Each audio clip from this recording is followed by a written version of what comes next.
Hello കൂട്ടുകാരെ, അപ്പോൾ ഇന്നത്തെ വ്ളോഗ് എന്ന് പറഞ്ഞാൽ ഒരു കുഞ്ഞ് ഡേ ഇൻ മൈ ലൈഫാണ് കേട്ടോ. രാവിലെ എണീറ്റ് വന്നപ്പോൾ തന്നെ അടിപൊളി മഴയാണ്. മഴയ്ക്ക് ഒരു കുറവില്ല ഇവിടെ, എന്നും ഇതൊക്കെ തന്നെയാണ്. അപ്പോൾ രാവിലെ തന്നെ ഒരു ചായയൊക്കെ കുടിച്ചിട്ട് ഇന്നത്തെ ദിവസം അങ്ങോട്ട് ആരംഭിക്കാം. കാരണം ഇന്ന് എല്ലാവരും വീട്ടിലുള്ള ഒരു ദിവസമാണ് കേട്ടോ. ഇന്ന് സാറ്റർഡേ ആണ്. അപ്പം ഇന്നലെ ഫ്രൈഡേ ഞങ്ങൾ ഒരു മൂവിയൊക്കെ കണ്ടിരുന്നതാണ്. ആ പ്രൊജക്ടറൊക്കെ അവിടെ ഇരിക്കുന്നത്, അതിനൊന്നും എടുത്ത് വെച്ചതേ ഇല്ല. എല്ലാവരും വന്ന് ഇങ്ങനെ ഇരുന്ന് ചായയൊക്കെ കുടിക്കുന്നതേ ഉള്ളൂ. അപ്പോൾ രാവിലത്തെ ബ്രേക്ക്ഫാസ്റ്റ് ഒക്കെ ഉണ്ടാക്കണം. ഇതെന്തെന്നറിയാമോ? ഇതാണ് മുരിങ്ങയില പൊടി കേട്ടോ. ഇതിങ്ങനെ മുരിങ്ങയില വറുത്ത് പൊടിച്ചിട്ട് നമ്മൾ ഇടിച്ചമ്മന്തിയൊക്കെ ഉണ്ടാകത്തില്ല, ആ ഒരു ടേസ്റ്റ് പോലെയാണ് എനിക്ക് തോന്നിയത്. ഇതെൻ്റെ ഫ്രണ്ട് കൊണ്ട് തന്നതാണ് കേട്ടോ. അപ്പം ഞാൻ ഇതുപോലെ ദോശയിലൊക്കെ ഇട്ട് ഇവർക്ക് കൊടുക്കും. നല്ല ഹെൽത്തി ആണല്ലോ. ഇനി മുരിങ്ങയില കിട്ടുന്ന സമയത്ത് ഇനി ചോദിച്ച് മനസ്സിലാക്കിയിട്ടൊന്ന് ഉണ്ടാക്കി നോക്കണം. അപ്പോൾ ഇത് ഞാൻ തലയിൽ തേക്കാൻ വേണ്ടി കുറച്ച് എണ്ണ കാച്ചിയതാണ് കേട്ടോ. ഇത് സാധാരണ എപ്പോഴും നോർമൽ വെളിച്ചെണ്ണയാണ് തേക്കാറ്. പിന്നെ വല്ലപ്പോഴുമാണ് ഇതുപോലെ എണ്ണ കാച്ചുന്നത്. ഇത് ചെറിയ ഉള്ളിയും കറിവേപ്പിലയും മാത്രം ഇട്ടിട്ടുള്ള കാച്ചി വെച്ചതാണ് കേട്ടോ. ചില സമയത്ത് ഞാൻ റോസ്മേരി ഇട്ടും ചെയ്യാറുണ്ട്. അതിനി ഒരു തവണ ഉണ്ടാക്കുമ്പോൾ കാണിക്കാം. ഇതുപോലെ പല്ലകന്നിട്ടുള്ള ചീപ്പ് വെച്ച് വേണം മുടി ചീവാൻ കേട്ടോ. അപ്പോൾ അല്ലെങ്കിൽ മുടി പൊട്ടിപ്പോവും. പിന്നെ ഓൾട്ടർനേറ്റ് ഡേയ്സ് ആണ് പക്ഷേ ഇവിടെ തല കുളിക്കുന്നത്, ആ സമയത്താണ് എണ്ണ തേക്കുന്നത്. ഇന്ന് ഞാൻ പിന്നെ അവധി ആയതുകൊണ്ട് ഞാൻ ഒന്ന് തേച്ച് കൊടുക്കുന്നതേ ഉള്ളൂ. അല്ലാതെ ഞാനിങ്ങനെ സ്ഥിരമായിട്ട് എല്ലാ ആഴ്ചയിലും ഇങ്ങനെ എണ്ണ തേച്ച് കൊടുക്കുന്ന ആളൊന്നും അല്ല കേട്ടോ. ഇത് വിവാൻകുട്ടിയുടെ പുതിയൊരു ഗെയിമാണ്. അവനെന്തോ പുതിയതായിട്ട് ഡെവലപ്പ് ചെയ്തതാണ്. അപ്പം നാളെ രാവിലത്തേക്കുള്ള ബ്രേക്ക്ഫാസ്റ്റ് റാഗി ഇഡലിയാണ്, നമ്മുടെ പഞ്ഞിപ്പുല്ല് വെച്ചിട്ടുള്ളത്. അപ്പം ഞാനതൊരു 1.5 കപ്പ് റാഗി എടുക്കുന്നുണ്ട്. നമ്മൾ ഏത് കപ്പിലാണോ എടുക്കുന്നത് അതിൽ വേണം എല്ലാം മെഷർമെൻറ്റ് ചെയ്തെടുക്കാൻ കേട്ടോ. പിന്നെ 1/2 കപ്പ് നമ്മുടെ കുത്തരി ഉണ്ടല്ലോ, ചോറുണ്ണുന്നത്, അത് ഇട്ട് കൊടുക്കുക. പിന്നെ 1/2 കപ്പ് ഉഴുന്ന്, പിന്നെ വേണ്ടത് 1 ടേബിൾ സ്പൂൺ ഉലുവ. ഇതെല്ലാം കൂടെ നന്നായിട്ട് കഴുകിയതിന് ശേഷം വെള്ളം ഒഴിച്ച് ഒരു 3-4 മണിക്കൂർ ഒന്ന് കുതിർത്തിടുക. ചില സമയത്ത് ഞാൻ ഈ അരി ഒഴിവാക്കാറുണ്ട് കേട്ടോ, അങ്ങനെയും ചെയ്യാറുണ്ട്. ഇത് നല്ലൊരു പെർഫെക്റ്റ് റെസിപ്പിയാണ് കേട്ടോ. അങ്ങനെ അത് ഞാൻ വെള്ളത്തിലൊക്കെ കുതിർത്തിട്ടു. അപ്പോഴത്തേന് പശുക്കുട്ടിയൊക്കെ കുളിയൊക്കെ കഴിഞ്ഞിട്ട് വന്നു. അപ്പോൾ ഇന്നത്തെ ഉച്ചക്കത്തേക്കുള്ള ലഞ്ചൊക്കെ ഉണ്ടാക്കണം. സാധാരണ ചിക്കൻ ഉണ്ടെങ്കിൽ ഞാൻ ബിരിയാണിയാണ് ഉണ്ടാക്കാറുള്ളത് സാറ്റർഡേ സൺഡേ ഏതെങ്കിലും ഒരു ദിവസം.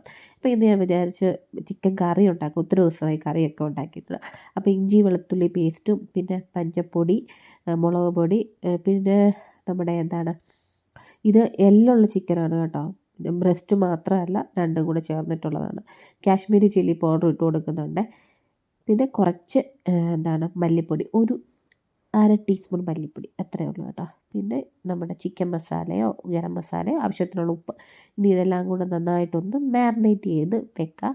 ഞാൻ ഒരു 10-15 മിനിറ്റേ വെച്ചിട്ടുള്ളായിരുന്നു. ഇനിയിപ്പോൾ നമുക്കൊന്ന് ഫ്രൈ ചെയ്തെടുക്കാം. ഇന്നൊരു ഫ്രൈ ചെയ്തിട്ടുള്ള ഒരു ചിക്കൻ കറിയാണ് ഉണ്ടാക്കുന്നത് കേട്ടോ. അപ്പം എന്നും ഒരേപോലത്തെ കറിയൊക്കെ ആകുമ്പം എല്ലാവർക്കും ഒരു മടുപ്പ് തോന്നുമല്ലോ. വ്യത്യസ്തമായിട്ട് രുചികൾ ആണല്ലോ എല്ലാവർക്കും പൊതുവെ ഇഷ്ടം. ഇവിടെ ഞാൻ ഒന്ന് ഫ്രൈ ചെയ്തെടുക്കുന്നുണ്ട്. അപ്പോൾ ഒരു പകുതി വേവൊക്കെ ആവുന്നുണ്ട്. ചിക്കൻ നല്ല സോഫ്റ്റായിട്ട് കിട്ടുകയും ചെയ്യും. ഇനി നമുക്ക് അതേ പാനിൽ തന്നെ നമ്മുടെ സവാള, ചെറിയ ഉള്ളി ഉണ്ടെങ്കിൽ കുറച്ചുകൂടെ നല്ലതാണ് കേട്ടോ, ഇഞ്ചി വെളുത്തുള്ളി പേസ്റ്റ്, പിന്നെ തക്കാളി ഒന്ന് മിക്സിയിലൊന്ന് അരച്ചെടുക്കുന്നുണ്ട്. അപ്പോൾ ഇതെല്ലാം ഒന്ന് വഴണ്ട് വരുമ്പോഴത്തേന് നമുക്ക് തക്കാളി ഒന്ന് അരച്ചെടുക്കാം. പിന്നെ പൊടികളെല്ലാം കൂടി ഞാൻ ഒരു പാത്രത്തിലേക്ക് എടുത്ത് കേട്ടോ. മല്ലിപ്പൊടി, മുളക് പൊടി, കാശ്മീരി, പിന്നെ ഗരം മസാല, ഇതെല്ലാം കൂടെ ഒന്ന് നന്നായിട്ടൊന്ന് ഒരു പേസ്റ്റ് പോലെ ഇച്ചിരി വെള്ളം ഒഴിച്ചൊന്ന് മിക്സ് ചെയ്യുക. എന്നിട്ട് നമുക്ക് ആ മസാല നമ്മുടെ ഇതിലേക്ക് ഒഴിച്ചു കൊടുക്കുക. എന്നിട്ട് അതിൻ്റെ പച്ചമുളകൊക്കെ ഒന്ന് മാറണം കേട്ടോ. അതിന് ശേഷം നമ്മുടെ തക്കാളി ഒഴിച്ചു കൊടുക്കുക. റെസിപ്പി ഞാൻ പെട്ടെന്ന് പറഞ്ഞു പോയി. എന്നിട്ട് ഞാൻ ചിക്കനും കൂടി ഇട്ട് കൊടുത്ത് ചിക്കനിൽ നിന്ന് വെള്ളം ഇറങ്ങുന്നിടം വരെ ഒന്ന് വെയിറ്റ് ചെയ്യുക. ഇതിലേക്ക് കുറച്ച് ഒരു 1.5 കപ്പ് ചൂടുവെള്ളം ഒഴിച്ചു കൊടുത്തിട്ടുണ്ടായിരുന്നു കേട്ടോ. എന്നിട്ട് നന്നായിട്ടൊന്ന് വെന്തൊക്കെ വന്നതിന് ശേഷം അവസാനം കുറച്ച് തേങ്ങാപ്പാൽ, ഒന്നാം പാലുണ്ടല്ലോ, അത് ഒഴിച്ചു കൊടുക്കണം. അതിന് ശേഷം തിളയ്ക്കേണ്ട ആവശ്യമൊന്നുമില്ല കേട്ടോ. നോർമലായിട്ടൊന്ന് ചൂടായാൽ മതി. എന്നിട്ട് നമുക്കിതിലേക്ക് ഇനി ഒന്ന് താളിച്ച് ഒഴിക്കണം.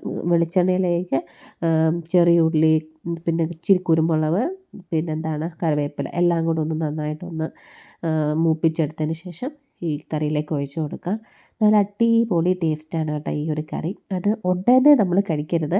ഒന്ന് ഇരുന്ന് ഒരു മണിക്കൂർ ഒന്ന് സെറ്റ് ആവണം കേട്ടോ. എന്നിട്ട് വേണം ഈ ഒരു കറി കഴിക്കാൻ കേട്ടോ. അപ്പോഴാണ് ഇതിൻ്റെ ടേസ്റ്റ് നമുക്ക് കറക്റ്റായിട്ട് കിട്ടത്തുള്ളൂ.